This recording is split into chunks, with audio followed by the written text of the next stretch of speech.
Alright man, coming off of the back of a 2x Sacred Shard event, now feels like a pretty good time to drop another underrated champs session. Man, talk about some champs that maybe you might have pulled yesterday and are not sure whether you want to turn them into food or not, or where they might be useful in the game. Yeah, and it's always fun to look at the champs who are just a little bit less spotlighted on the YouTube videos, but do have some extremely powerful niche uses. Now, we're going to start things off with Wuzgar. This is one such niche use epic champ, and dude, his finite ratings kind of speak for themselves. He's not underrated in that sense, of course, but he is underrated in that he's never... I think I've seen him spoken about once ever in somebody else's YouTube video. Colred, I think, covered this guy. And here's why, man. On the A1, this son of a gun is rocking a quadruple hitter. Also, each hit heals the ally with the lowest HP by 2% of this champion's max HP. So normally this is a pretty crappy little heal, but again, it's based on at least this champion's max HP, and Wuzgar is an HP-based champ, and so you're going to be stacking him up like crazy with just as much health as you can possibly get. He also doesn't require any accuracy at all, which is really nice for a kind of supporting style champ like this, so this heal, it's not completely insignificant, is what I'm trying to say. Quadruple hitter, man. On the A2, heal all allies by 10% of this champ's max HP, 3 skill tomes to get this down to a 310 cooldown, also places a counter-attack buff on this champ for a couple of turns. Obviously, just excellent stuff into Fire Knight. And then on the A3, place a reflect damage buff and a shield buff equal to 20% of this champion's max HP on all allies for 2 turns. He's one of those reflect damage nerds, man. And again, into Fire Knight, so good, right? The Fire Knight swings in. It will instantly reflect 4 instances of damage back onto himself, or 5, sorry. And so he'll lose 5 of those refreshed shield stacks immediately, which is just great. Now, the passive on Wuzgar does give him some beginner utility, I guess, into Hydra. Restores destroyed max HP whenever this champion heals themselves or an ally. And so, you know, he's got a little bit of that going. Are you realistically going to be maxing out Wuzgar for use in Hydra?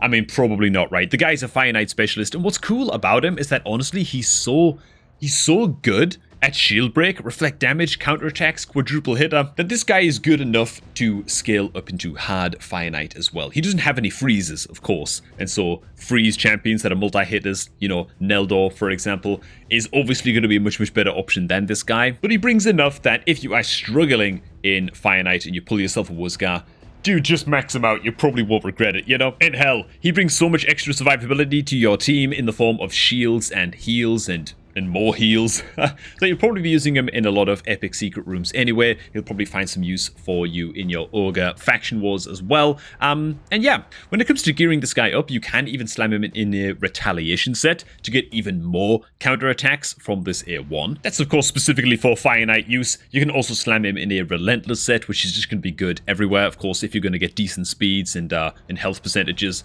on those item pieces, then relentless can work great.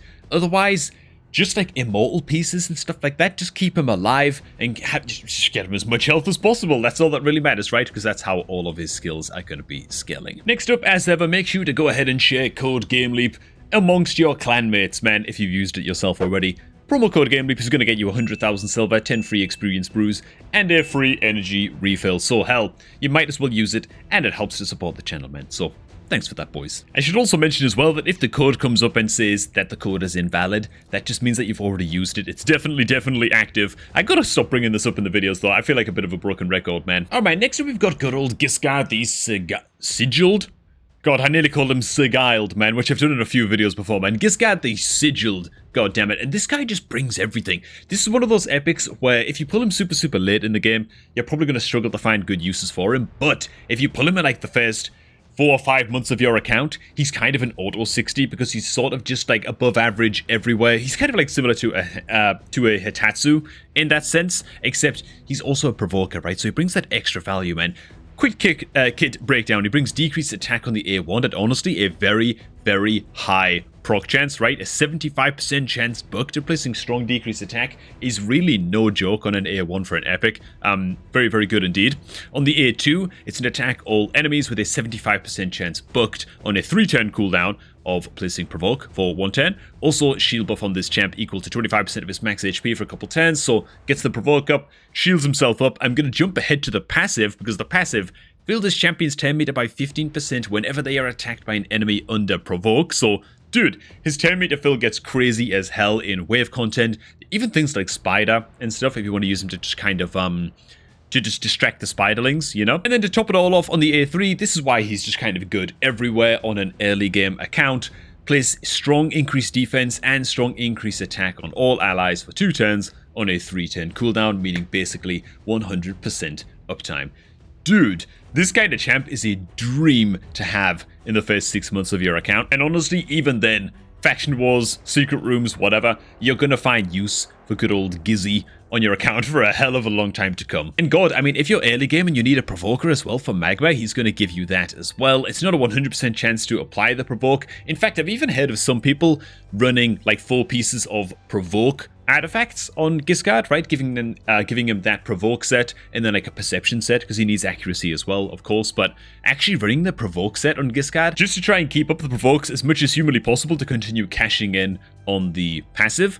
Of course, you can just run him in Relentless as well, getting the extra turn. I wonder if you could run him in something like a reflex set, so that he has a 40% chance to reduce the cooldown of an on-cooldown skill, and then set up his AI to always prioritize using the A2. Maybe that's where you could run him as well, but otherwise, besides that, let's be real, just tanky items and perception gear is going to do just fine on Giscard, man. You don't have to be all hipster about it, okay? I'm just spitballing here. Next up, we're heading into the Barbarians faction, and dude, we've got to talk about Aina. This is truly a underrated champ and kind of like an underspoken about champ and absolutely deserves to be in this video for one reason only, that we're going to reveal in just a little bit. First of all, actually, check out her stats. That's a good indicator, right? Crazy base attack. I mean, this is mental. This is exactly the same of base attack stats as Rathalos Blademaster, by the way. Legendary, you know, I mean, just legendary DPS god, right? And she has the same stats. Now, her defense sucks. Okay, she's squishy as hell, and so that's something that you got to bear in mind, and it might influence where you use her in the game. But let's break it down, man. So the A1 is a double hitter, attack 1 enemy 2 times, 15% chance of granting an extra turn. Oi, oi, oi, oi, oi. Not bad at all. On the A2, it's an attack 1 enemy with a 100% chance bucked of placing Weaken for a few turns. Very, very good into Clan Boss, obviously. I'm going to get into why this is so OP secretly in just a sec. And on the A3, it's a similar deal, man. Not a bad skill into Clan Boss, attack 1 enemy, 100% chance of placing strong decreased defense for a few turns. Very, very nice. Also, it does a little bit of healing as well, but we don't so much care about that. What we care about here, with the single hitter A2 and the single hitter A3, is the damage multipliers, dude. So just for reference, Juliana is another very, very solid single target DPS epic champion, right? Her attack damage multiplier on a single target A3 is a 6 attack multiplier. Not bad at all, right? Not bad at all on Juliana. On this gal, however, on Aina? Something like that. On the A2 and the A3, it's a 6.4 attack damage multiplier, and with those base stats, dude, she absolutely smacks single target. And so where do you want to use that? I'm curious to see what her Clan Boss reviews are. Only a 4.7. Dude, I expected like a 4.8, 4.9, honestly. She is very, very good as your DPS lead, as your lead damage dealer in unkillable Clan Boss teams. Actually, on my account right now, I'm really, really struggling for single target damage dealers to put into my unkillable Infinity Shield Wixwell Clan Boss team. I'm still rocking like a frozen Banshee, dude. Like, my god, I've really got to pull some better options than that. In fact, by the time you guys watch this video, I would have already done a shard pulling event. So hopefully, I got something that in that shard pulling video. But a champ like this right now on my account would be incredible. Really, the missing piece in my Ultra Nightmare Clan Boss team right now is a solid single target damage dealer. Man, it would be awesome to have this gal on side. So there you go. Next up, we've got Sanguinia. Why do I feel like she deserves a place on this list? Because, I mean, is she really underrated? I feel like the more seasoned players in Raid will not be underrating Sanguinia, whereas newer players might not just appreciate how insanely good her kit is into certain fights. Now, I've read that she's pretty solid into Amius. Never fought the guy myself, no idea what he does, so I'm not going to speak to that. What I will speak to is a boss that I got stuck on recently. That is Nether Spider in Doom Tower, right? That thing was backhanding me for weeks, dude, slapping the taste out of my mouth. It was horrible. I would have loved to have a champ like this ready to roll. Now, Sanguinia, is she the kind of champ that you want to max out to 60 instantly as soon as you pull her as an early game account? You can probably leave her at level 50 and it's fine, but, dude, her kit is insane. Take her up to 60 as soon as you're trying to progress in Doom Tower, and you probably won't regret it, man. So the A1 is an attack 1 enemy 3 times. Not bad. Each hit with a 20% chance or 30% chance booked of decreasing the duration of 2 random buffs on the target by 110. Pretty nice, honestly. A lot of buff peel for an A1 epic. Not bad at all. On the A2, she's got to place block debuffs on all allies for 110 and a 15% continuous heal buff on allies for 210s. It's on a 310 cooldown. Dude, going into Nether Spider, as soon as you head into the fight, the poisons on your team are unbelievable. You know, it's like 5, 6, 7 poisons and poison sensitivities and whatever on your whole team as soon as you go into the fight. And I'm like, right now, I'm relying on Spirit Host and Doom Priest combined to only just keep up with the amount of cleanses and like debuff removal that I need to get through that fight. Sanguinia could handle it alone, you know? She's that good. And if this wasn't good enough, because it's only a 310 cooldown, it's really, really nice. She also brings the A3, which is an attack one enemy, 100% chance of transferring all debuffs from this champion to the target. Very good. And removes all debuffs from all allies except this champion. So, dude, this is on a 410. Requires quite a lot of skill books, of course, to get it down to a 410, but she effectively just brings like just 2 massive debuff removal skills, and that's what I'm saying. She does the job of just, well, she does more than what my Spirit Host and Doom Priest can do together, like combined, you know, in one kit. So yeah, she's really the god of debuff removal on your team, and in certain fights, it's very, very crucial indeed. As for gear on this gal, it's basically, I mean, you are going to need some. In fact, you're going to need, you're going to need accuracy for the A1 and the A3, right? So, speed, perception, 4 pieces of perception, a couple of pieces of speed, whatever. Mix and match, get accuracy up, and make her as fast as possible. That's really all there is to it, man. Next up on the underrated list, we have good old Eolfrig. Look at his crappy amount of reviews, man. Oh, you guys probably can't see it because it's behind my camera, right? Yeah, it's completely blocked. 194 reviews. Honestly, looks like a common. Not gonna lie, he looks like a piece of crap. Okay, but that doesn't mean that if you pull him early in your account, you can't find all kinds of use for this guy. Okay, he's okay into most normal dungeons. Not bad into clan boss. He does bring decreased attack on his A1, which obviously is very, very nice indeed. Bookable up to a 40% chance to be placing this. Not bad on the A3, brings some 10 meter fill and strong version of increased attack. It is, however, on a 410 cooldown, even booked and only a 210 duration, so it's not completely ideal. On the A2, he brings an attack all enemies with a 100% chance of stealing 1 random buff from each enemy, and also places a continuous heal buff on all allies for 210, so just not bad into most wave content, and that's why if you pull him early on your account, he's going to be pretty solid into most areas of the game, right? He just brings some very, very important buffs, decent survivability, a little bit of buff steal. Honestly, quite solid for a long time into arena. So while you replace him in other areas of the game, right, you just unlock better options, more specialized champs, whatever, you know. In arena, he's going to last you quite a decent amount of time, especially tag arena, okay? When you need like an aura lead. He does have a speed aura that works in all battles. It is only 15%, but you know what, man?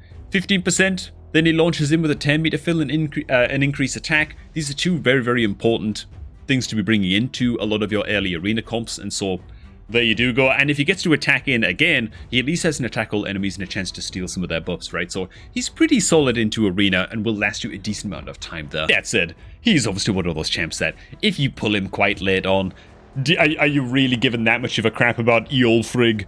Probably not, okay? And honestly, I mean, look at him. Look at this model, dude. I don't know, man. I don't know what this is. I can almost imagine him in like an apron, working in like a Walmart or like the local supermarket or something, you know. He's not supposed to be here, man. Next up, we dive into the rare champs. Boys, would you believe it? In the Undead Hordes, we got a touch on Banshee, man. She's not quite Frozen Banshee, who is notorious for being OP as hell. Not OP as hell, but a very, very good single target rare damage dealer to taking into clan boss. Banshee is kind of overshadowed by her frozen cousin, let's say. Perhaps slightly wrongly so. Let's break down the kit, man. So the A1, right off the get-go, is an attack all enemies, which is just awesome, by the way. It doesn't even matter that it brings a weak version of decreased defense. Like, who cares about that, right? Think of the likes of something like Soulborn Boya, you know, or just any rare champion, really, that has an attack all enemies on the A1. They tend to be good into wave content. They tend to find use in things like faction wars. Put them in a stun set, combine it with the weak decreased defense, it's not bad, okay? You can get some good use out of Banshee if you were struggling in faction wars, just because of the A1. Now, what's cool about Banshee is that all of her skills feed into the same thread, right? Attacks all enemies again on the A2 with the chance of removing a random buff from each target. Again, just solid into wave content.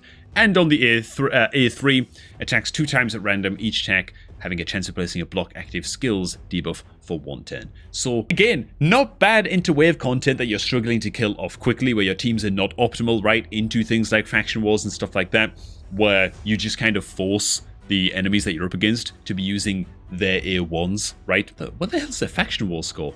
Okay, yeah, she's only rated a 4.3 in faction wars. For a rare champ, I think that she is at least a 4.7, especially when you consider putting her in the likes of a stun set. Now, she's very, very situational.